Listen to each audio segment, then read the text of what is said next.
Hey guys, tonight we're headed to Oakland, California, April 12th, 2010. To be precise, it's one of those mornings that should have passed quietly, like static in the background, but just after 7:30 a.m. Everything snaps into high-definition horror. You're on MacArthur Boulevard, maybe sipping a bitter gas station coffee, when tires scream against asphalt like a protest. A black Dodge Charger jolts to a stop hard enough to rock forward on its suspension, and the door flies open. A man is shoved out. No time to process. He crumples, arms slack, the body hitting the pavement with a meaty thud you'll remember for a very long time. And then bang, bang, bang. Makarov rounds rip the air, precise and final. The car speeds off. The city doesn't flinch. You, however, do. So does the driver behind you, the one calling 911 with a voice that keeps cracking. The victim's name is Leonard James, 52, aerospace technician, clean shirt, clean cut. No reason to die on a curb at sunrise. Paramedics arrive quickly, but not quickly enough. Leonard is gone. His blood spreads like a map arterial, sharp-edged, violently red against the gray street. The gun, nowhere. No shell casings either, which is odd, unless the shooter took them. A Makarov pistol. They later guess from the wounds a Soviet-era sidearm, small, deadly, and oddly specific. It's the kind of detail gun historians like to bicker about. Some claim the Makarov was deliberately designed to fit in coat pockets. Others argue that was just Cold War-era paranoia. But you're not thinking about that. You're thinking about the man lying in the street with 3 holes in his chest and no explanation. A father, a husband, a man someone wanted very, very dead. The police arrive. First, they check Leonard's ID, then they run his plates. And within hours, a strange truth surfaces. Leonard owned a Makarov himself. Legally, it's registered under his name, but it's missing. That's when the questions begin. Not just who killed Leonard, but why? Who shoved him out of his own car and executed him like a stranger? Later that afternoon, Leonard's car is found, oddly enough, in the parking lot of a senior care facility just a few blocks away. It's abandoned. Clean. Too clean. No blood, no shell casings, just a faint scent of cologne and something faintly metallic, like gun oil and upholstery cleaner. Someone knew what they were doing, or at least tried to look like they did. For days, the police watch that lot. They camp out in unmarked cars with lukewarm coffee and powdered donuts, hoping the killer will come back for something they forgot. A wallet, a weapon, a second chance. But no one comes, just elderly visitors, nurses, and the occasional stray cat. The detective leading the case, let's call him Rodriguez, is old school. He believes murder isn't random. People kill people they know. He mutters over and over like a mantra. Strangers don't stage bodies like that. He's not wrong. Statistically, most homicides are personal, passion-driven, domestic, and something about this one smells deeply personal. Meanwhile, the press begins circling. Murder in the morning. The headlines scream, husband executed on Oakland Street. But there are no suspects, no witnesses beyond the anonymous caller, and nothing to show for a dead man except a heap of confusion and a very missing Makarov. You stand in Leonard's garage a few days later. It's tidy,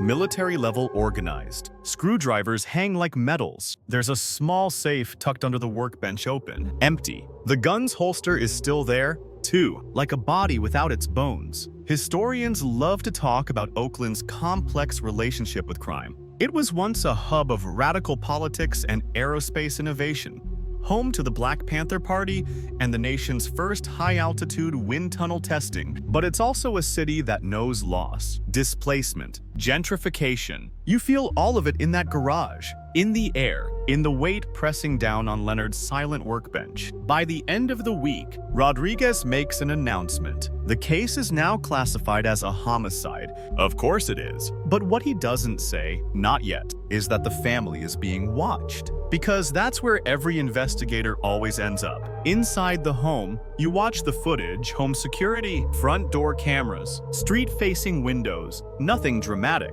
Just Eleanor James taking out the trash with tight shoulders and a locked jaw. Caleb, their 17-year-old son, leaving for school with headphones in and eyes downcast. None of them seem heartbroken, or shocked, or anything. Really? And when the detectives knock, their answers are too clean, too rehearsed. So the focus shifts from the horror on MacArthur Boulevard to the silent, too tidy rooms of the James household. You probably won't survive this story with your sense of domestic bliss intact. But then again, you clicked play. So before you get comfortable, take a moment to like the video and subscribe, but only if you genuinely enjoy what I do here.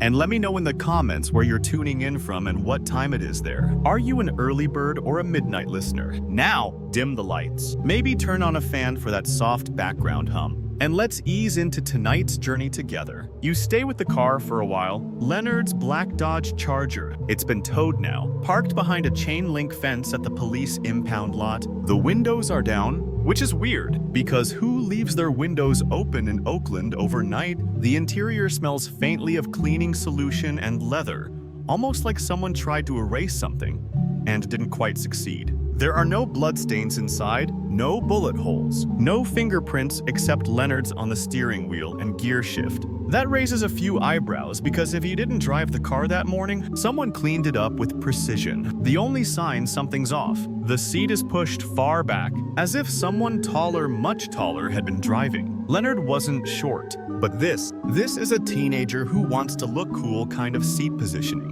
The police canvass the senior facility parking lot, hoping for a witness. One elderly woman swears she saw someone in a hoodie tossing something into the bushes around 5:00. The groundskeeper confirms it and finds a trash bag buried under hedge clippings. Inside, a pair of gloves, a sweatshirt, and an empty ammo box. Makarov, 9/18. That's the first time the pieces start to hum with connection. Back at the precinct, the caseboard's growing. Leonard's photo clean-shaven, military-grade mustache. Eyes that saw too much is in the center. Post-it notes spider out around him like a conspiracy. Job: aerospace technician. Married since 1992. No criminal record. Known associates: wife Eleanor, son Caleb, co-workers X3. So the police dig deeper into his phone, his emails, his work computer. Nothing raises alarms until they check the GPS history on his phone. Turns out, Leonard had stopped by a gas station the night before his murder, bought a bottle of water and a granola bar. The clerk says he looked nervous, kept glancing over his shoulder like someone was watching. It wasn't paranoia. The security footage shows a second person in the background hood up, keeping distance. The quality's grainy, but the gate looks young, teenager young. Meanwhile, Rodriguez and his team dig into the Charger's onboard system. The location history is patchy, someone had manually wiped it. But one location stands out. It pinged from the parking lot of Caleb's high school at 3. Oh my, now let's pause a moment here, because this part of the story gets messier than a Renaissance family tree. And speaking of history, did you know? The Makarov pistol was originally designed in 1949 by a Soviet engineer named Nikolai Fyodorovich Makarov, specifically to replace the aging TT-33 Tokarev. It became the standard-issue sidearm for Soviet officers, border guards, and even KGB agents. So yes, it's a small gun with a big, if icy, legacy. But back to the Charger. The police begin to suspect the car was used to transport Leonard while he was still alive, maybe even forced at gunpoint. It explains the lack of struggle. Leonard trusted whoever was behind the wheel, trusted them enough to get in. And then there's the trunk. When forensic techs pop it open, they find faint scuff marks, heel prints. Almost. Someone had been in there recently, the kind of someone who had to crouch and breathe through panic while waiting for the right moment to strike. Historians still argue whether the presence of that trunk DNA proves Marcus had already been hiding inside, or whether Caleb staged it later. Either way, it's a dark, breathless place. You can almost feel it. The tight walls, the scent of gun oil, the tension in your legs as you wait for a stop, for a signal, for your cue to murder. And you start to realize something the police are realizing too. This wasn't random. This was staged, orchestrated. Rodriguez turns his attention to Leonard's family, not because he wants to believe it, but because the math starts adding up weird. Leonard was killed by someone who knew his schedule, his route, his car, and how to make it all look distant, detached. A hit, almost. So he asked the question no one wants to ask. What was going on inside the James home? He doesn't ask the neighbors, though, because they say the same thing people always say after something like this. They seem like such a normal family. You've heard that before, right? It's basically suburban code for we never looked too hard. But the detectives do. They pull Leonard's financial records, spot a recent transfer of funds into a joint account Eleanor managed. Not odd by itself until you realize that Eleanor hadn't had income in over a decade. And yet, there were regular cash deposits, usually around the time Leonard and Caleb argued. So then they ask Eleanor to come in. She's composed. Too composed, wearing a navy sweater and pearl earrings, like she's on her way to church. She answers questions calmly, says she was asleep the morning of Leonard's murder. Caleb too. No, she didn't hear anything. No, she hadn't touched Leonard's Makarov in years. But her alibi, like her story, is a little too polished. No one's sleep schedule lines up. And when Rodriguez asks if she'd recently cleaned the charger, Eleanor hesitates. She says yes, that she'd wanted to sell it, says Leonard mentioned trading it in. He never did. You walk out of that interview room knowing what Rodriguez now knows. Eleanor's lying. Not obviously, not sloppily, but deliberately. There's a hole in the story big enough to fit a body and maybe a motive. The charger didn't just carry Leonard's corpse. It carried a plan. And that plan, it turns out, didn't start on April 12th. It started months earlier. You ease into the James household like a ghost, quiet, unnoticed, and a little nosy. From the outside, it's the kind of home that feels safe. A beige two-story with a modest porch, wind chimes that jingle like they're trying too hard, and a yard that's exactly one lawnmower day past tidy. A home where nothing should go wrong. Inside, it's a different story. Family photos line the hallway walls. School portraits, anniversary dinners. One of those awkward beach shots where everyone's squinting into the sun. Leonard is in most of them, usually front and center, always with a certain stiffness in his shoulders. Eleanor stands beside him, smiling just enough. Caleb, he's harder to read. In one picture, he's holding a trophy. In another, his eyes are cast sideways, like he already knows something we don't. To the neighbors, the James family was a model of normal. Leonard had a good job at an aerospace firm, decent salary, wore a tucked-in polo even on weekends. Eleanor, quiet, polite, ran the PTA bake sale for 3 years straight. Caleb, just another high school junior who liked video games and never got into fights. But when detectives start interviewing people, the cracks come fast. A coworker remembers Leonard complaining about Caleb's entitlement issues. Said he was thinking of sending the kid to military school. Needs discipline. He'd said, needs to learn respect. One of Caleb's teachers, on the other hand, paints a different picture. The boy's smart, she says, but angry. Always looked like he was trying to hold something in, like a spark trapped in glass. And Eleanor, well, her old friend from the library, Marcia, a soft-spoken woman with a love for puzzles, tells police she hadn't seen Eleanor in months. Used to come by every Wednesday, Marcia says. Then one day she just stopped. Turns out, that was around the time Eleanor deleted all her social media. No Facebook, no Instagram. Not even Pinterest. And while that's not illegal, it is strange. Like someone pulling the curtains close before sneaking out. You linger in the living room, mentally thumbing through the family dynamic. Leonard, the traditionalist. Eleanor, the quiet supporter turned recluse. Caleb, the pressure cooker. It's like a Shakespearean tragedy if Hamlet had a part-time job and a Wi-Fi password. The detectives ask about arguments. And here, the neighbors get chatty. One says they heard shouting a few weeks before Leonard's death. Something about money. Something about taking it too far. Another recalls Eleanor crying on the front step just once, but loud enough that someone almost went to check on her. Almost. But perhaps the most telling detail comes from Caleb's ex-girlfriend, Rachel. When police interview her, she's nervous. Not because she's hiding something, but because she finally can talk. Caleb hated his dad.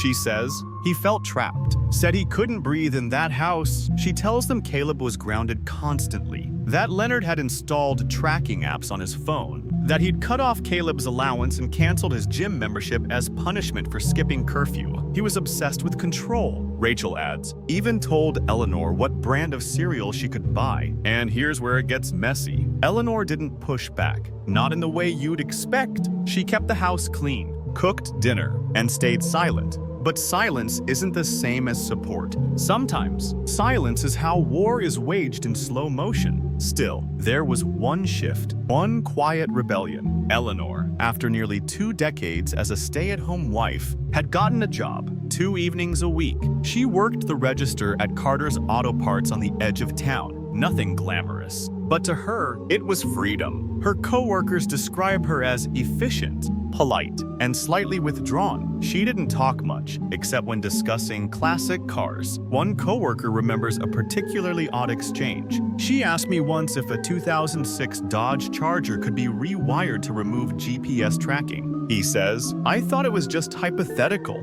Historians still argue whether this was the moment she crossed the line from desperation to design. Whether she was just dreaming of escape or already plotting the route, you find the job application Eleanor filled out. Under reason for seeking employment, she wrote, "Looking to build financial independence."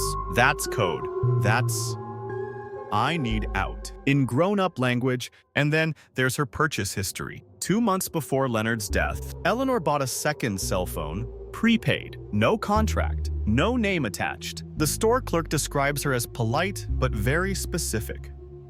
Wanted to know if the phone had GPS. Now, the police start looking sideways, not just at Caleb, not just at Marcus Lee, but at the quiet woman who once baked banana bread for the neighborhood fundraiser and never missed a dentist appointment. Because now she's looking less like a victim and more like a strategist. Eleanor had motive, money, freedom, and years of growing resentment. She had means, access to Leonard's weapon, connections through Caleb, and most chilling of all, she had the calm to carry on like nothing happened. The most unsettling detail comes from Leonard's brother, who remembers a conversation a year earlier. Leonard said, "If anything ever happens to me, check the house, check Eleanor." I laughed it off, he says. I wish I hadn't. That sentence hangs in the air like smoke curling, twisting, refusing to dissipate. And you can't help but wonder, what happens when love becomes survival, and survival becomes strategy? You shift now into the kitchen of the James household, not physically, of course, but mentally. It's where most families have their heart,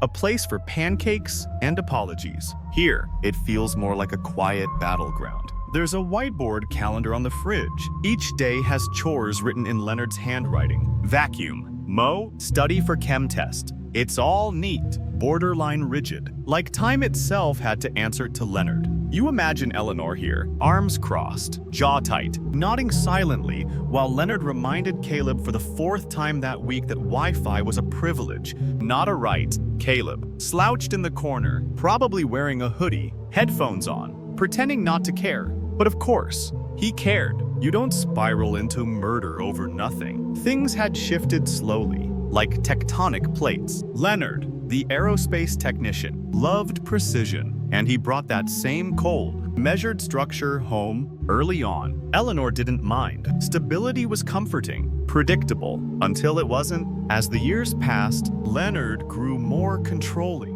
Maybe it was the economy. Maybe it was his job security fraying at the edges. Or maybe, like many traditional men of his generation, he believed control was the same thing as love. You've heard it before, my house. My rules, which sounds fine, until the house becomes a fortress and the rules are weapons. Eleanor did not argue, at least not outwardly, but there were small acts of resistance. Hidden credit card receipts, phone calls she made in the garage with the door half closed. Once, she applied for a library assistant position and never told Leonard. She didn't get it, but it was the act that mattered. And Caleb, he absorbed it all, like carpet absorbs spilled milk quietly, but with damage that never really goes away. He tried fighting back. Once, punched a hole in his bedroom wall after Leonard took away his phone, got suspended from school for mouthing off to a teacher. Leonard's response: cut off his allowance. Took his door off its hinges, forced him to sit at the kitchen table every night and study while Leonard watched. Open punishment, closed love. You wouldn't call it abuse, not in the legal sense, but you wouldn't call it parenting either. It was something in between.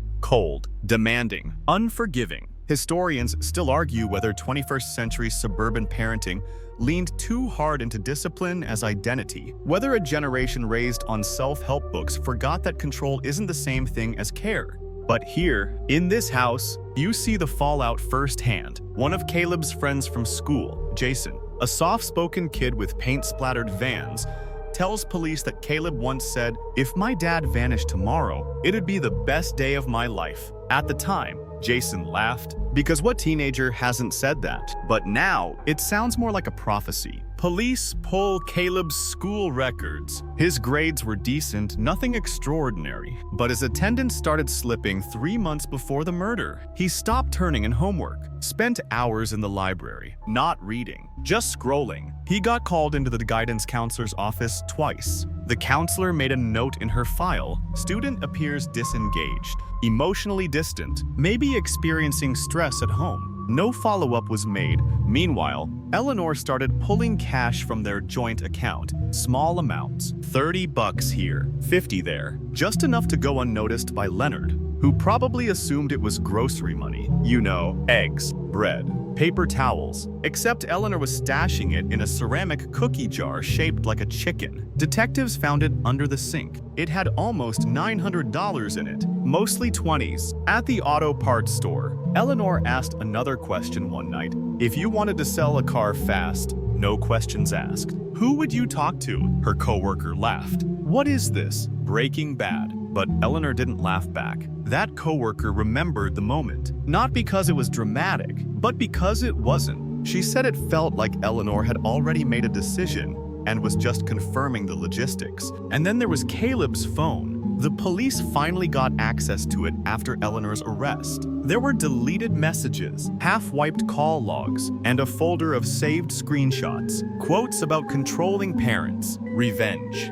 teenage justice dressed up as moral clarity. One meme read, "When the people who are supposed to protect you become the reason you're drowning." Chilling, yes, but also sad. Caleb wasn't a monster. He was a teenager with a pressure valve that never released. He made the worst decision imaginable, but it didn't come out of nowhere. You scroll through his recent web searches, how to scare someone without hurting them, Makarov bullet types. Can you go to jail for stealing your own car? And the one that makes your stomach drop. What does it feel like to shoot someone? Detectives trace his social contacts. One name keeps popping up, Marcus Lee, a junior at another school, minor record, known for selling vape pens and pirated video games, and, as it turns out, obsessed with firearms. He even had a YouTube channel once, posting homemade videos about gun modifications. Nothing illegal, just deeply concerning. Caleb and Marcus had exchanged dozens of messages. Then, about a week before Leonard's death, all communication stopped, wiped clean, like someone hit the reset button. But digital ghosts are hard to kill. Caleb had saved Marcus's number under a fake name, Sparky, and 1 week before the murder, Sparky texted, "Got it. We'll bring it Friday. You sure you want this?" Caleb replied, "Yes. Make it look messy. He deserves it." That text alone wouldn't have been enough if not for what comes next. A financial transaction from Eleanor's bank account, a withdrawal of $1,200, exactly 3 days before Leonard was killed. And from here, the timeline starts clicking together like cold metal into a chamber. You're in Caleb's room now. It's cleaner than expected, not sterile, but curated. The kind of space where someone wants you to think they're just a regular teenager. A pair of scuffed sneakers by the bed, posters on the wall, mostly video games, a few bands, one surprisingly artsy photo of a night sky over the Bay Bridge. It smells faintly of a deodorant and something like tension. You stand there, quiet, while detectives catalog everything. The locked desk drawer, the empty shoebox with an AirTag taped inside,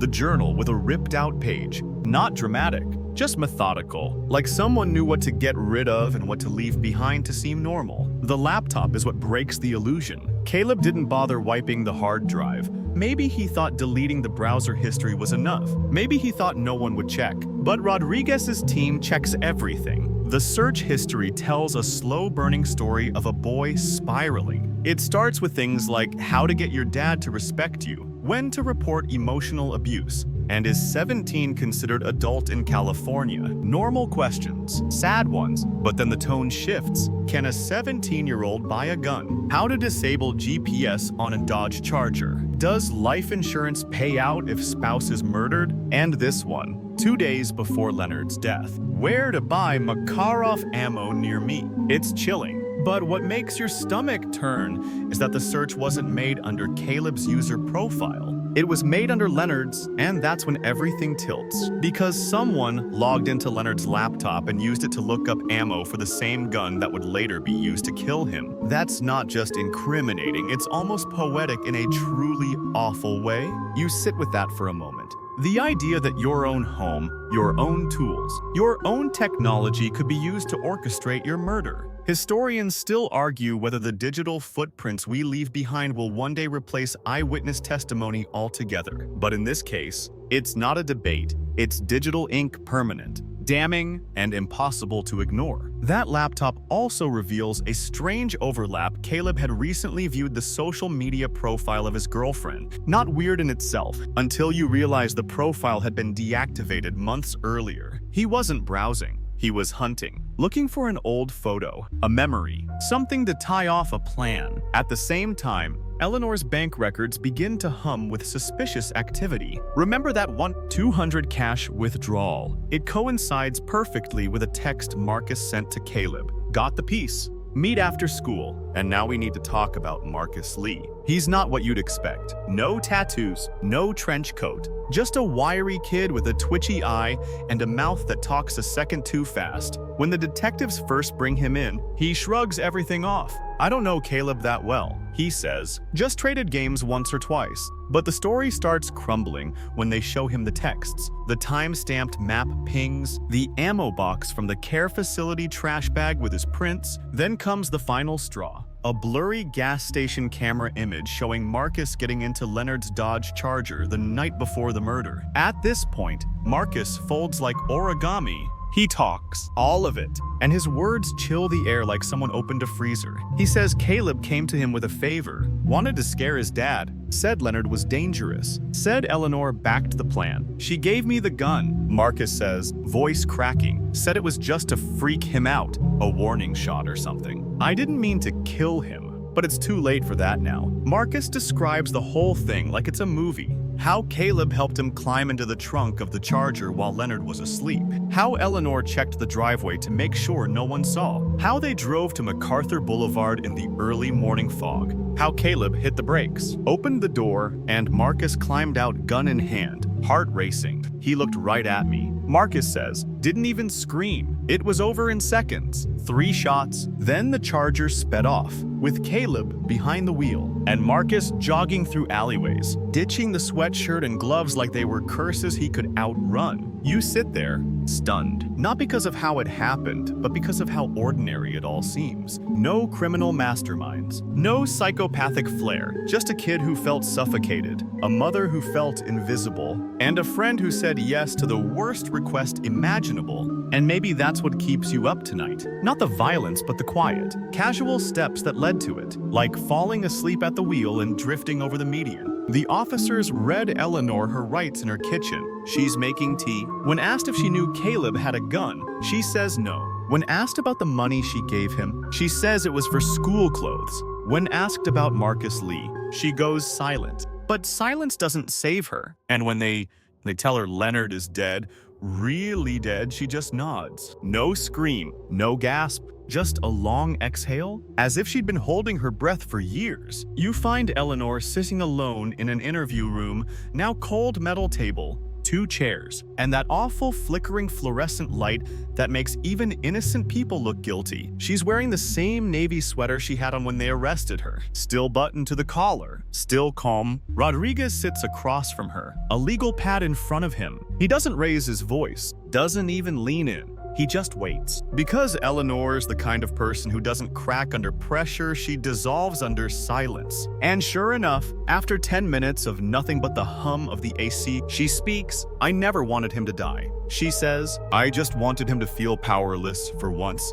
There it is. Not a confession technically, but the kind of emotional breadcrumb trail that prosecutors love. She explains it slowly. How things with Leonard changed over the years. How his rules turned into walls. How love curdled into surveillance. He controlled everything, she says, even the thermostat, even how long I could talk to my sister on the phone. Historians still argue whether post-911 suburban masculinity overcompensated with rigid domestic order, whether protecting the home became a quiet excuse for dominance. But for Eleanor, there was no theory. There was just Tuesday morning, when Leonard unplugged the Wi-Fi because Caleb left his shoes out. That was the day she started looking for a second phone. She says the money was hers, stashed over time. Birthday cards, grocery change, a little from the cash register at Carter's, nothing major. Just enough to move, not flee, not vanish, just to have options. But when it came to Caleb, things got harder. He was slipping, she says, getting darker. I didn't know what to do. Leonard wasn't listening. She admits she gave Caleb the money, admits she wanted him to take the car. I told him to scare his dad, she says, to make him sweat.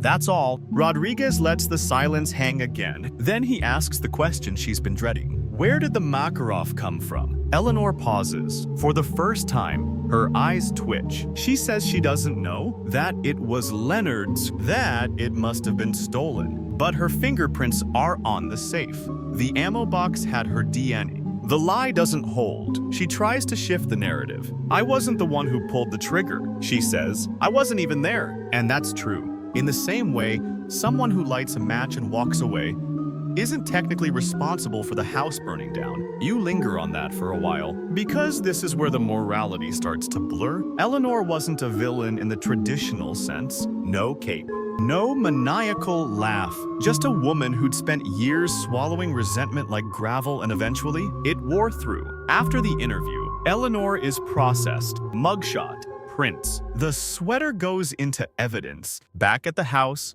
police uncover even more troubling details. One drawer in Eleanor's nightstand contains an envelope marked Plan B. Inside, a bus schedule to Reno, 2 prepaid debit cards, and a note that reads, "Don't forget the charger. Love." You're not sure if the note was for Caleb or for herself. And then there's the insurance. 2 policies, one with Leonard's employer, one private, taken out 3 years prior. Together, they total $900.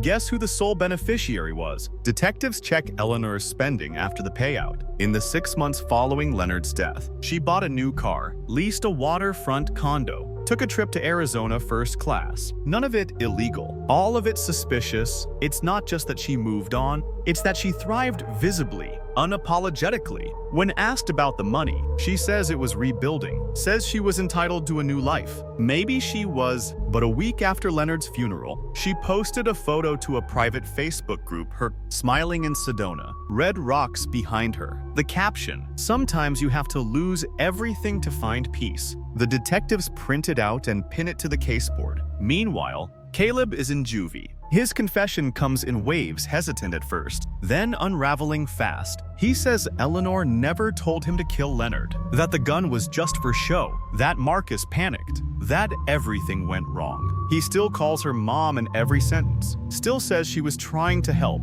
but when asked if she knew about the shooting beforehand, he hesitates. Then, I think she knew what Marcus might do, and that's the crack. That's the moment when prosecution strategy shifts from accessory to conspirator. Still, Eleanor's defense team argues nuance. They paint her as a trapped woman, emotionally battered, isolated, desperate. They use phrases like slow burn trauma and survival by proxy, and you don't need to agree with them to understand where they're coming from. Because the truth is never neat. One juror later said, she wasn't evil, but she stopped caring if something evil happened. Let that sit for a second. Eleanor may not have wanted Leonard dead, but when he was gone, she didn't mourn. And in the court of public opinion, sometimes how you grieve matters more than why you did. You're staring now at a digital crime board screens and printouts, strings of data instead of red yarn. Because once the tech team fully unlocks Leonard's laptop and Caleb's phone, the narrative stops being theory and starts being code. Let's rewind to the laptop. It was Leonard's work computer, mostly. Password protected, but the kind of password a teenager could guess Caleb's birthday. Inside, folders of schematics, aerospace parts, PowerPoint decks with names like Thermal Tolerance Models Q1. Boring. Until you hit the file labeled Home 09. Inside, documents about the family's finances, medical records, and a history of gun-related purchases. That last folder's where the bomb is hidden. Among the PDFs, there's a receipt from 3 years ago. Leonard purchased 500 rounds of 9x18mm Makarov ammunition from a local gun show. Legal, logged, and seemingly forgotten. The box had been stored in the garage safe, next to the pistol, until it wasn't. You scroll forward to just 10 days before Leonard's death. A single new search. Are hollow point bullets traceable? That one wasn't made from Leonard's user account. It was from a second profile. Guest 01. But the timestamps, they match Caleb's school break schedule. At the same time, Caleb's phone recovered from under his mattress during the arrest shows deleted app activity. Signal. The encrypted messaging app had been installed, used briefly, then deleted, but nothing ever truly vanishes. The data team recovers enough metadata to show 3 major conversations occurred through Signal that week 2, with a known contact, Marcus, and one with a number that was never identified. A burner, likely Eleanor's second phone. Historians still argue whether digital evidence should carry more weight than eyewitness testimony. But let's be honest, humans forget. Cloud servers don't. In Caleb's camera roll, there's a photo he probably thought he deleted. It's blurry, low-lit, but unmistakable. The handle of the Makarov resting on a towel in someone's lap. From the angle, the hand looks small, feminine. Detectives bring this to Eleanor. They ask directly, "Is this your hand?" She says nothing. Her lawyer steps in, but her face says plenty. Meanwhile, more connections are forming. Marcus's school laptop confiscated during his arrest contains search history that includes fastest way to disable trunk release and how to shoot through cloth. He'd been preparing, and here's where it all threads together. A timeline, now clear as glass. March 14th. Eleanor withdraws $300 in cash. March 20th, Caleb texts Marcus. He needs to be gone. March 25th. Eleanor's second phone number shows 2 texts to a burner phone, registered to a throwaway email. Friday works. April 9th. Caleb borrows Leonard's car for errands. That's likely when Marcus stashed himself in the trunk to test the timing. April 11th. 10:53 p.m. Leonard's laptop logs a guest profile search. Best place to hide a body near water. April 12th, 7:22 a.m. Leonard is shot. April 12th, 7:30. Note. 911 call place. April 12th, 11:17 a.m. Eleanor's credit card is used at a cafe on the other side of town. She orders a mocha and an egg white sandwich. Calm, almost celebratory. You can't make that up. Even her former co-worker at Carter's Auto Parts, when questioned again, remembered Eleanor coming in on April 13th wearing lipstick. She said she hadn't worn it in years, said she felt new. And that detail, that's the one that sticks. Because you start realizing Eleanor didn't see Leonard's death as a tragedy. She saw it as release. One forensic psychologist brought in for the trial would later explain it like this. There's a particular flavor of passive orchestrator in domestic homicides, people who can't commit the act, but are willing to wind the clock and let someone else pull the trigger. That was Eleanor. You think about that phrase for a long time. Wind the clock. Because that's what she did. She didn't kill Leonard. She set the gears in motion, stood back, and let time do the rest. Caleb, for his part, was unraveling. In one of his last journal entries recovered from the family computer he wrote, "She told me to scare him, but when I said he might not survive it, she didn't say stop. She said, then you better be ready for what comes next." Was that permission, manipulation, a warning? Hard to say. Historians still debate whether intent is action when it comes to moral culpability. But courts deal in what can be proved, and proof was stacking up like bricks. You sit there, scrolling through the messages, the files, the timelines, and it all feels so mechanical, so stripped of emotion, as if this wasn't a family falling apart. It was a plan being executed with clinical precision. And the worst part, it almost worked. If Marcus hadn't cracked. if Caleb had wiped one more file, if Eleanor hadn't posted that smug vacation selfie, you might not be listening to this at all. It would have just been another unsolved execution in Oakland, another cold case, another whisper. But instead, it became the story of how control, resentment, and silence turned a family kitchen into a war room. You return now to the sound, Caleb's phone ringing. Over and over on the morning of April 12th, not incoming, but outgoing. 8 calls between 3:00 and 6:00. All to the same number, a prepaid burner phone. Since deactivated, no voicemail, no texts, just the same call, repeated like a heartbeat speeding toward a cliff. The police traced that number, not an easy task, given it was registered under the name Tony Gunk, which, in case you're wondering, is not a real person. But the number's usage history shows a few clues. It only ever pinged from one location, a Wi-Fi signal near a local skate park. That, and one other place, a one-bedroom apartment just 10 blocks from the James house. The apartment belongs to a woman named Lizette, Marcus Lee's older sister. That's where Marcus had been crashing for weeks. And that's where, on the night before Leonard's murder, his phone pinged for the last time before going dark. You don't need a crime drama to put it together. Caleb was calling to confirm, to check timing, to say it was almost time. It's almost always the phone records that crack a case, not the gun, not the alibis, the phones, because they speak when no one else will. Historians still argue whether the rise of digital surveillance has changed human behavior or simply exposed it. Either way, here it is, proof of planning, proof of communication, proof of conspiracy. And Caleb, he admits it now, quietly, in a gray interrogation room, across from an officer who's younger than Leonard was when Caleb was born. He said it would be fast. Caleb says, referring to Marcus, he said he'd just point the gun and Dad would back off. I told him to make it look scary. The detective doesn't nod, doesn't prompt, and if it didn't scare him, the detective eventually asks. Caleb stares down at the table for a long time. I figured he'd shoot. Let that sink in. He figured. Not wanted, not ordered, but figured as if murder was a possible side effect. Not the goal, like taking a pill and hoping the nausea won't kick in. He goes on, says Eleanor knew about the plan, that she gave him the money, told him to do what you have to do. She never used the word kill. She didn't have to. Eleanor's defense team, meanwhile, builds a different narrative. They paint her as a mother caught between two forces, an overbearing husband and a volatile son. They argue that she acted out of fear, not malice, that the money was for an escape, not an execution. In court, they produce Eleanor's journal, discovered in a locked drawer under a pile of tax records. Inside, fragments of thoughts, scraps of desperation. One entry reads, I miss who we were before Caleb started pulling away. Leonard doesn't see the damage he's doing. I try to speak, but it's like screaming underwater. Another, dated just 4 days before Leonard's death. There's a sickness in this house, and I'm done trying to fix it.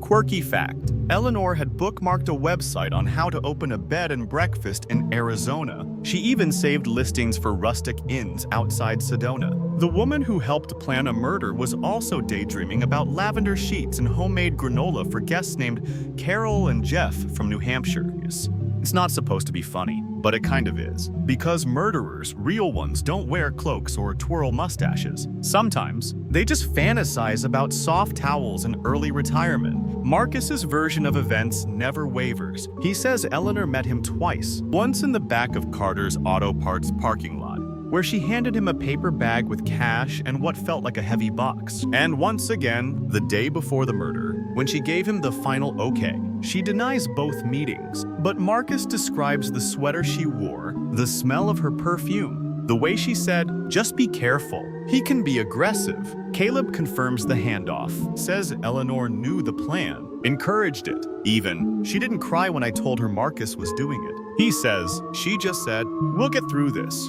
In the eyes of the law, that's enough. That phrase, we'll get through this, sits like a lead weight in the courtroom. It suggests knowing. It suggests planning. It suggests a woman who is already stepping into her future before the blood was even dry on the pavement. And then the prosecution drops their ace, the insurance payout. Remember the two policies? The private one had been increased just 6 months prior. No explanation, no consultation with Leonard. Just a quiet adjustment and a new beneficiary clause ensuring full access for Eleanor upon his death by unexpected or violent means. You hear that and your brain stumbles. It's too specific, too careful. It's not just contingency planning, it's optimism. And it turns Eleanor from a battered wife into a chess player, one who may not have moved the queen, but sure cleared the board around her. There's also the spending trail, a Chanel handbag, a new TV, an expensive blender Eleanor never even used still in the box, tucked in a closet next to a stack of real estate brochures. She told police she needed comforts to get through the grief. Maybe she just wanted what Leonard never let her have. You revisit the moment again, Leonard falling out of the Charger. Gunfire in the air, life ending on pavement still wet with dew. You try to imagine what he thought in those final seconds. Did he recognize Marcus? Did he understand the betrayal? Or was it just confusion and cold? Because what no one talks about in court, but you can't stop thinking, is that Leonard likely died believing his son had saved him. That Caleb, the one driving, had pulled him out to help, not to stage his murder. That final irony may be the worst cut of all. You're in the courtroom now, not as a juror, not as a lawyer, just as a quiet observer in the back row. The air is stale, humming with whispers and tension. Eleanor walks in first. She's in a navy blue blazer this time. Her hair's tied back. No jewelry, no expression. She doesn't look toward the gallery, or the cameras, or even Caleb when he's brought in. Shackled and pale,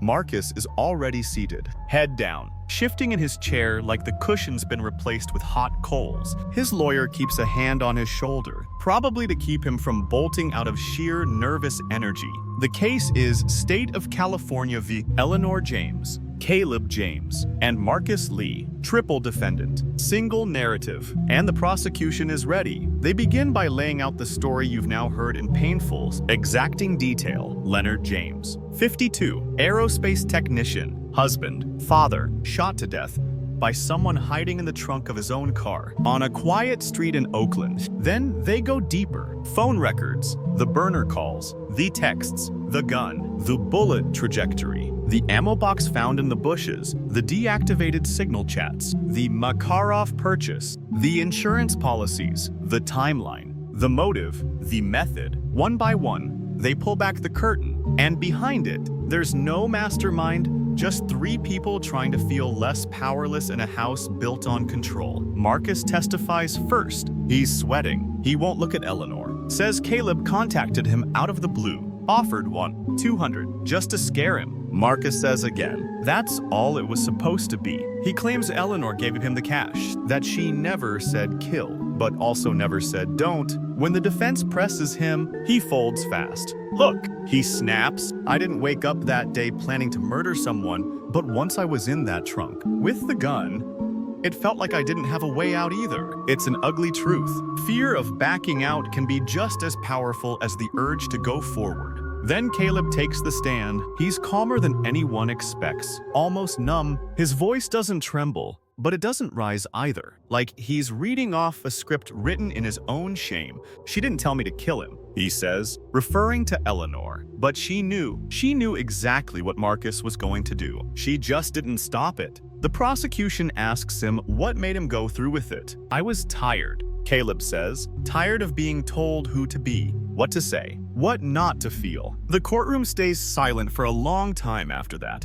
and then Eleanor's turn comes. She doesn't testify. Her lawyers advise against it, and she agrees. Her silence becomes its own statement, a black hole around which every assumption orbits. The defense paints her as a woman with no options, a ghost inside her own marriage, a mother trying to protect her son, a woman who lost control of a plan she never truly endorsed. But the prosecution counters with this: when you strike a match, you don't get to act surprised when the house catches fire. That line sticks. By the time the verdict comes in, no one looks surprised. Marcus Lee, 25 years for first-degree murder, eligible for parole in 18. Caleb James, 25 years, reduced due to age and cooperation. Eligible in 20. Eleanor James, 23 years, no parole. She avoids the death penalty by plea deal. But the public opinion, that's a life sentence on its own. Historians still argue whether Eleanor's punishment fit the crime.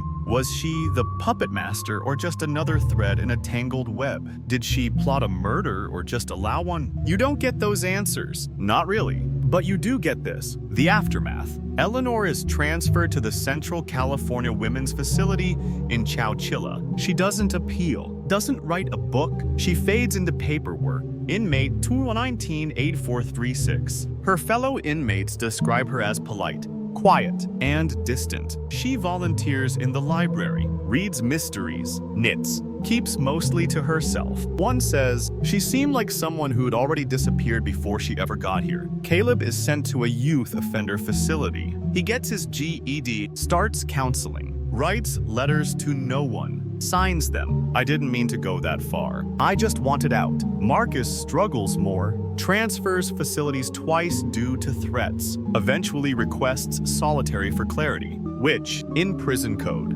means I don't want to die here. Eleanor dies behind bars in 2019. Complications from an untreated infection. No visitors. Her obituary is 2 lines in the local paper. Caleb never attends the funeral, never speaks her name again. As far as anyone knows, the house on Tanglewood Lane sits empty for months, then sells quietly. The new owners paint over the walls, pull out the whiteboard calendar, and replace the kitchen linoleum. They never learn what happened there. Or maybe they do. But in America, even murder gets a new coat of paint eventually. And you sit with it, with the idea that love, when twisted by silence and control, doesn't die, it detonates. That sometimes, the person you sleep beside becomes the fuse. You find yourself walking through the neighborhood again figuratively. Of course, the same suburban streets where Leonard once jogged before dawn, where Eleanor bought her paperbacks from the corner bookstore, where Caleb rode his bike with a helmet that was always just a little too tight. It's different now. There is no crime scene tape anymore. No reporters camped outside, just trimmed hedges and porch lights that flick on politely at dusk. The kind of quiet that pretends nothing ever happened. But people remember, they always do, at the local coffee shop. The barista still recalls the morning Eleanor came in with a fresh haircut just days after the murder. She looked relieved, he says, like someone who'd set something down after carrying it for too long. A few blocks away, Leonard's former co-worker from the aerospace firm flips through old photos at his desk. He was hard-nosed. Yeah, the man says, but proud of his kid. Said he was going to be someone. Then he hesitates. Just not this. Historians often point to family tragedies as seismic events with ripple effects that stretch for decades. But those studies rarely capture what happens on the sidewalks afterward. The neighbor who crosses the street instead of walking past your house, the cashier who stops asking how your day is going, the silence at dinner tables when someone mentions the James boy. Even the principal at Caleb's high school remembers him. He was always smart, but guarded, she says. One of those kids who walks through the halls like he's wearing armor. After the verdict, she removed his photo from the school yearbook. Quietly, no announcement, just gone. And then there's the church, the same church where Leonard and Eleanor were married. The same one where Caleb was baptized. After the trial, attendance dropped off. The pew where they used to sit was left empty. Rumor has it, the pastor gave a sermon called "When Forgiveness Feels Impossible." No names, but everyone knew. Let's zoom out, just for a second, because here's the strange part. Eleanor didn't grow up in chaos. She was raised in San Luis Obispo small town, clean streets, parents who taught her to be polite, patient, predictable. Her college roommate described her as sweet, almost boring. She majored in early childhood education, wanted to teach kindergarten. And Leonard, he was the opposite. Born in Detroit, grew up in the shadow of factory smokestacks and family volatility. Joined the Navy at 18, became the man who followed rules because rules were better than random pain. They met at a wedding, not theirs. Someone else's. Eleanor spilled red wine on his shoes, and he offered to buy her another drink.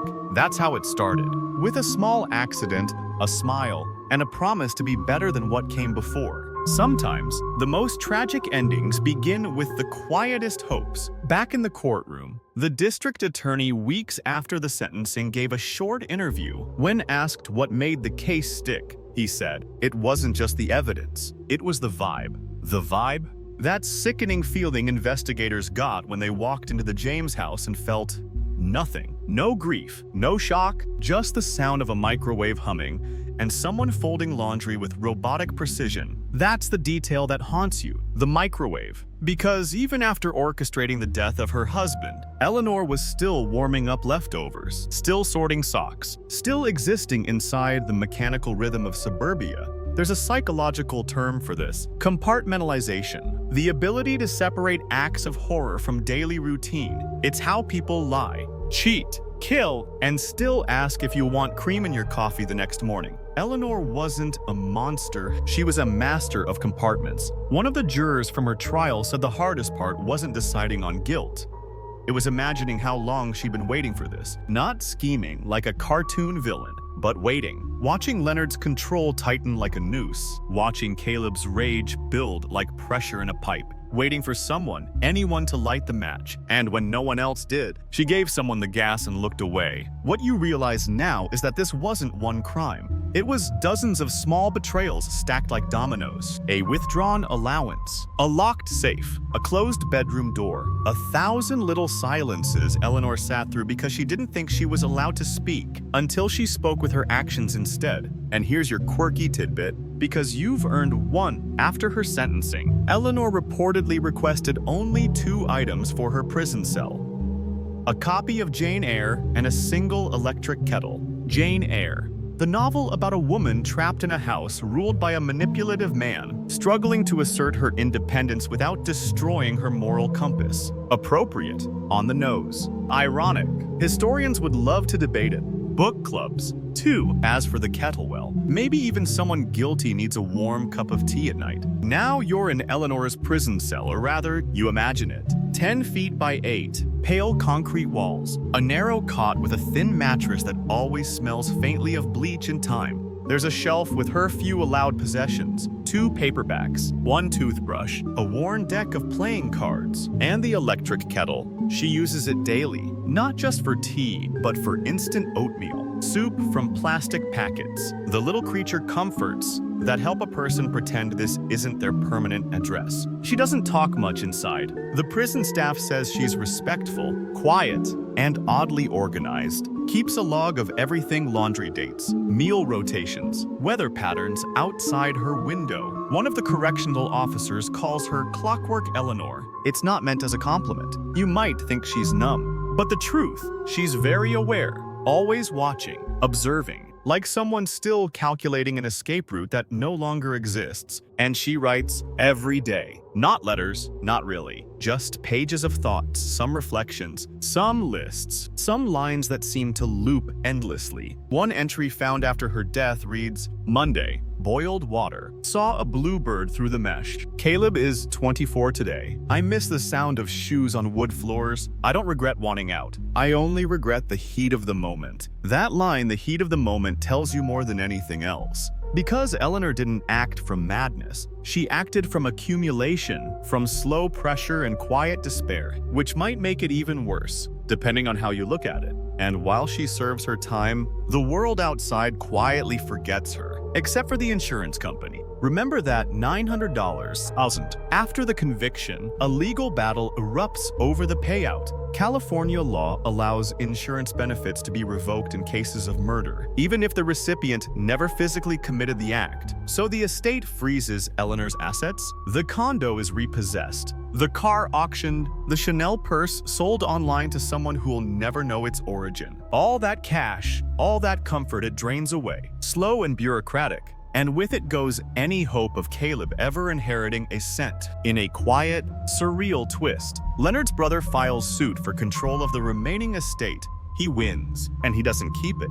Instead, he donates what's left, about $28,000 after legal fees, to a local nonprofit for at-risk youth. "I couldn't save my nephew," he says, but maybe this helps another kid find a different ending. And that might be the first real redemption arc in this whole story. Meanwhile, Caleb is still in prison. He reads, draws, keeps to himself, occasionally writes letters that no one reads but him. He's filed 2 motions for sentence reduction, both denied, and Marcus, transferred out of state after multiple fights. He's reportedly trying to earn a paralegal certificate when asked in a prison interview if he feels remorse. He says, "I feel like I was a dumb kid who made a mistake you can't undo. And every night, I lie in a bunk and think about what 3 seconds of panic cost me." You might not forgive him, but you can't say he's wrong. Now, let's talk about the house. The one on Tanglewood Lane. After sitting empty for nearly a year, it was bought by a young couple from San Jose.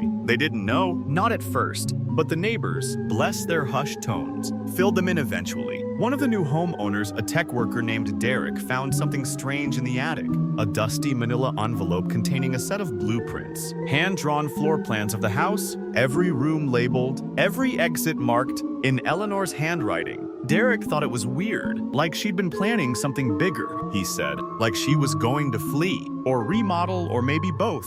Historians still argue whether those floor plans were part of a literal escape or just a mental one. Whether Eleanor needed to see her way out, even if she never walked it. You flip back to her early years again, back when she was just Eleanor Monroe Bride. Baker, piano student. Her friends once described her as dreamy, gentle, and a little too accommodating. One even said she was the type who would say sorry if you spilled your drink on her. Somewhere along the way, she stopped saying sorry. Somewhere, she picked up a pen and started drawing a map of how to leave. And maybe that's the most unsettling part. Not the gun, not the trunk, not even the silence. It's the fact that she saw her life, measured it carefully, and still said yes to the fall. You're back in the courtroom again, but this time not for evidence for aftermath. The sentencing is done. The verdicts are in, and now it's the part people forget about: the impact statements. That moment where victims' families, friends, or survivors step up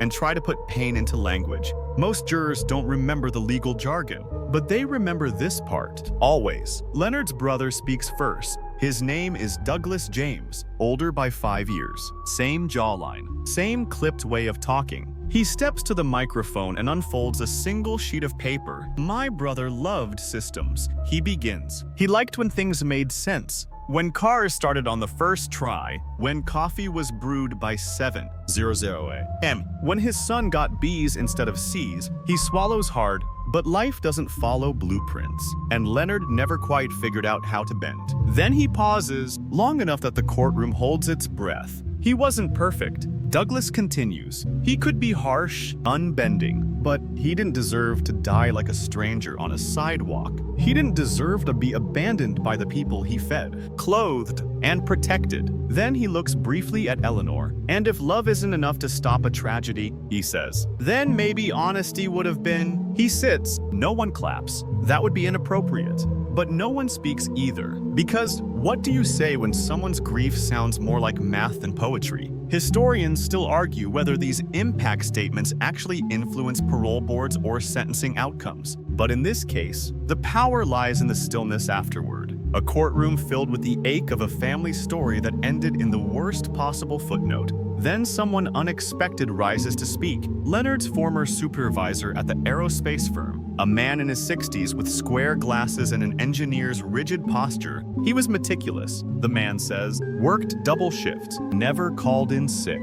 Not once. Then, almost as an afterthought, he used to keep a sticky note on his desk, said, "My boy will do better than me." That line lands like a dropped stone, because everyone in that room now knows the boy. And what he did, Caleb doesn't speak. He's not required to. His legal team advised him to stay quiet. But something about that sticky note hits him. You can see it. His face folds, almost imperceptibly. He doesn't cry, but he does flinch, and that's the only human reaction anyone sees from him that day. Eleanor listens to it all, unblinking. When her turn comes, because she's offered one, she stands. The judge asks if she wishes to make a statement. She says yes. Then, slowly, deliberately, she speaks. "I didn't plan for this. Not like you think. I planned for freedom. I planned for space. I thought if Leonard felt fear, maybe he'd change. Maybe he'd back down. But fear doesn't reverse anything. It just unravels what's already broken." Another pause. "I'm sorry Leonard died, truly, but I'm not sorry I wanted a different life. I just should have left." That's my regret. It's not enough for the gallery. You can feel it. There's no sobbing apology, no pleas for forgiveness. Just that cold, too practiced sense of someone telling their truth but not their remorse. Afterward, the DA is asked by reporters what stood out most about Eleanor James. His answer: she said everything like she was still negotiating. You carry that with you as you rewind through the case. The gun, the trunk, the cash, the controlling husband, the angry son, the mother with an escape route drawn in dotted lines. One of the lead detectives, Rodriguez, later gives a talk at a criminal psychology seminar. In it, he says, "We think of murders as one event, but some of them take years. They happen in quiet kitchens, in locked bathrooms, in nights when people stare at the ceiling wishing the other person would disappear. Then one day, someone makes it happen." He doesn't name Eleanor. He doesn't have to. And here's your quirky bit for this section, because even true crime has its odd corners. At one point during the investigation, police found a hidden playlist on Eleanor's old iPod. It was titled Departure, the songs, soft acoustic ballads, one choral requiem, and exactly 3 tracks from Fleetwood Mac's Rumors, specifically Go Your Own Way, The Chain, and of course, Dreams. You can laugh. If you want, it's eerie, but also human. Because who doesn't soundtrack their fantasies, even if those fantasies end in handcuffs? You're with Caleb now, not physically, but in the echo of his new reality. He's 24, locked away in a correctional facility built like a high school no one wanted to attend. Cinder block walls, fluorescent lights, windows that don't open, every door heavier than it needs to be. He keeps to himself, reads,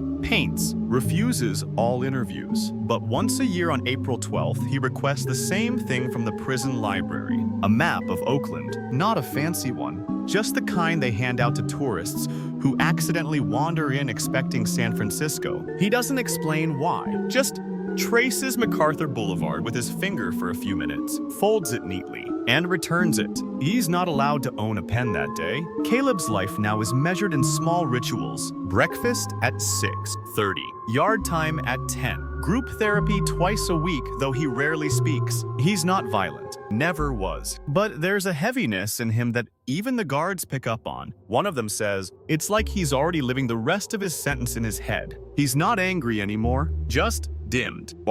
In art class, he drew a portrait of a house, his house split neatly down the middle. One side was in color, the other grayscale. No people, just the outline of a car in the driveway. Historians still debate whether young offenders in high-profile crimes should ever be considered for early release. Some argue that brains aren't done forming at 17, others counter that morality has nothing to do with age. Either way, Caleb's name is always on someone's thesis, and yet he doesn't see himself as infamous. If anything, he seems to wish he'd vanished completely. He's allowed monitored calls once a week. Most go unanswered. The only consistent contact he has is a social worker named Lila, who's been with him since arraignment. She brings him books, listens, doesn't push. Once, she asked him, "What do you wish you'd said to your dad?" He paused for a long time. Then, "I wish I'd told him he was hurting us, not just being a father, but hurting us." She wrote that down. It became part of a profile submitted to a youth rehabilitation journal, a small line, tucked in among charts and case studies, but it stuck. As for Marcus, he's still serving time in a distant state, moved after 3 assaults and 1 broken wrist. He works in the prison kitchen now, stirs giant vats of rice, says nothing, keeps his head down. He's tried writing to Caleb twice. Both letters were returned unopened. In one of them, scrawled in the margin, Marcus wrote, "I thought we were just scaring him. I didn't know I was ending your life too." That letter is now in the possession of Caleb's social worker. He doesn't want it, says he's not ready, says he may never be. Eleanor, of course, never saw any of this. By the time Caleb was allowed visitation, she was gone. Death came quietly, an untreated infection in her lungs. They say she refused to report the symptoms, just coughed a little more each day until the staff found her on her cot, curled slightly, like she was trying to turn inward one last time. There was no funeral, no headstone. Her ashes were sent to an unclaimed vault, where they now sit between an unregistered infant and a man who died while awaiting extradition. A correctional nurse,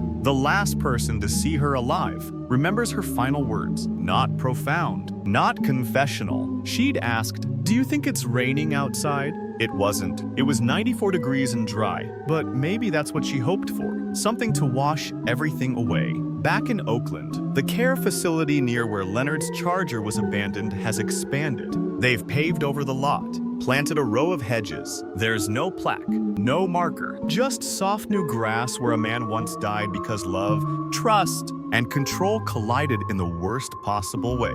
One of the nurses who worked there in 2010 still remembers the morning. She says she never heard the shots, just the sound of tires squealing, and then quiet. Funny, she says, how quiet can be the loudest part of a story. And you think about that as the James case fades into footnotes, mentioned in criminal law classes, referenced in think pieces about family dynamics and teenage violence, but mostly forgotten. Because even tragedies, when complex enough, get lost in the noise of newer ones. Still, every so often, someone brings it up, usually around a dinner table or at a reunion, or when someone drives through Oakland and points toward MacArthur Boulevard. You remember that story. They ask, and someone always replies, "Yeah, the family one, with the kid and the mom," and then it passes, like a ghost with no place left to haunt. You're driving now imagining it. Anyway, down the long spine of MacArthur Boulevard, it's just another California road, lined with coffee shops, aging brick buildings, tire stores with faded awnings. There's a mural on the corner now, fresh paint. Blues and golds honoring community resilience. Not Leonard,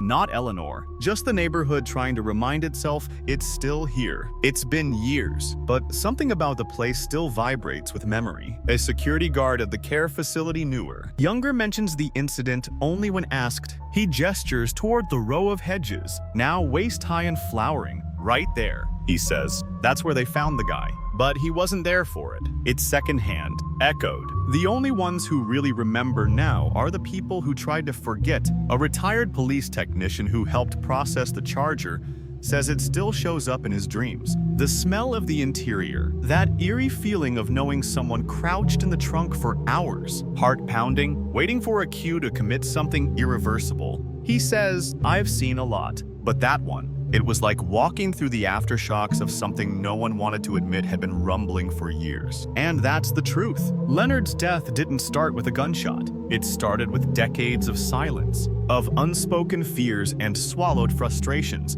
The violence was only the punctuation. Historians still debate whether the James case should be classified as domestic violence or parricide conspiracy or both. Legal scholars split hairs over Eleanor's culpability. Some argue she was a manipulative architect. Others say she was simply too passive, too broken, too late. But everyone agrees on this. The James household was a place where words failed long before the trigger was pulled. You think about Eleanor now, not as the woman in court, or the woman in prison, but the one who sat at the kitchen table night after night, scribbling grocery lists, pretending everything was okay. Did she plan it in a single breath, or did the idea creep in, molecule by molecule? The latter seems more honest, because there are no clean lines in this story. No singular moment where villainy was born, only a sequence, a slow erosion, like tide pulling sand. And Leonard, his friends described him as intense but dependable. He liked model planes, fixing up old clocks, teaching Caleb how to check tire pressure with a gauge, not just a kick. He was the kind of man who believed in systems, and maybe that was his flaw, that he didn't understand how brittle a system becomes when no one feels safe inside it. He didn't deserve what happened to him. That much is certain. But deserving and causing aren't the same thing. You flip back through the press coverage. It's all gone now, archived behind paywalls. Memory holed beneath newer outrages. A true crime podcast did a two-parter once,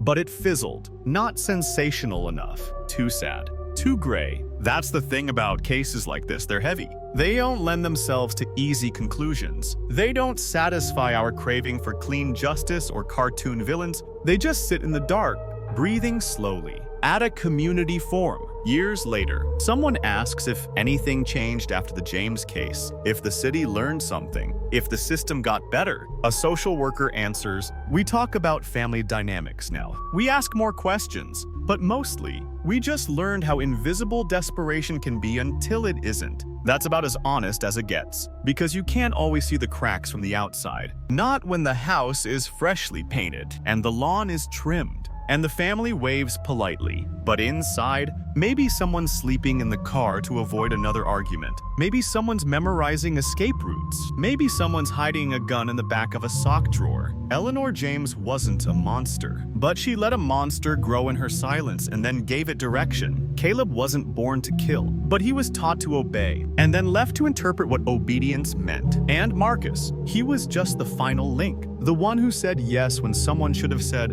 "Are you sure?" And you listening to this might think you'd never do what they did. But the truth is, no one starts there. They get there slowly, through compromise, through grief, through hours spent wishing for something, anything, to finally shift. And that's why this case sticks, because it wasn't about rage. It was about erosion. You're here now, at the edge of the story. The final images aren't loud, they're quiet. Still, almost disappointing in how normal they look. A hallway where Eleanor used to hang coats. The piano bench where Caleb once plunked out Twinkle. Twinkle before he decided music was lame. The kitchen drawer with twist ties and batteries and that single bent spoon nobody ever threw away. Ordinary things, because that's what's left after extraordinary tragedy. The debris of daily life. The house on Tanglewood Lane was renovated eventually. The carpets replaced, the tile regrouted, the walls painted a hopeful eggshell white. A young couple moved in with a dog and a baby on the way. They put wind chimes out front, where Eleanor once stood smoking in silence. They'll never know the full story. Or maybe they will, one day, but it won't matter the same way it mattered to us, because time does. What time always does. It softens everything, even the sharpest edges. What remains are echoes. Leonard, immortalized in a grainy work ID badge still floating on his company's alumni webpage. Caleb, existing in legal limbo. Neither child nor man, just a number in a system that will one day have to decide what to do with him. Marcus, a cautionary tale in every criminal justice lecture that dares to talk about teenage choices with a straight face. And Eleanor.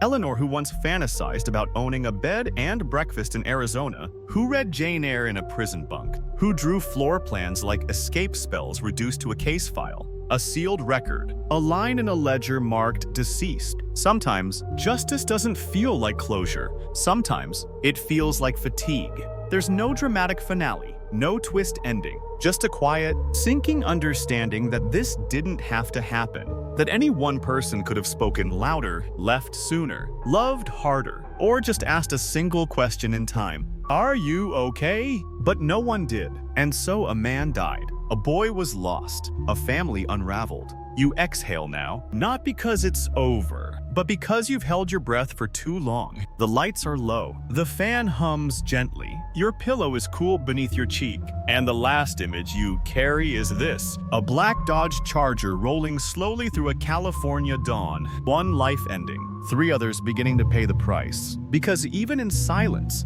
consequences. Echo. Let yourself breathe now. You've traveled through something heavy, something jagged, and you made it to the other side. This isn't a story that ties itself up neatly. There's no bow on this one, just quiet questions and frayed ends. And that's okay, because life isn't always about answers. Sometimes it's about sitting with the questions and listening for what they whisper back. So soften your gaze. Let your eyelids flutter just a little heavier. Notice the room around you, not for what it is, but for how still it's become. The hum of the fan, the slow tick of time stretching just a little longer, the comfort of knowing that tonight, the worst thing that happened was only a story. Let your body unclench. You're safe here. Let your mind drift not back to MacArthur Boulevard, or courtroom benches, or flickering fluorescent lights, but to quieter places, cooler air, softer sheets, a space where nothing is expected of you. You've done enough for today. You've heard enough, and now it's time to set the weight down. Let it sink into the mattress. Let your breath slow with each inhale. Let the silence be gentle this time. Because not all stories end in darkness. Some simply dim out. Just like this. Good night.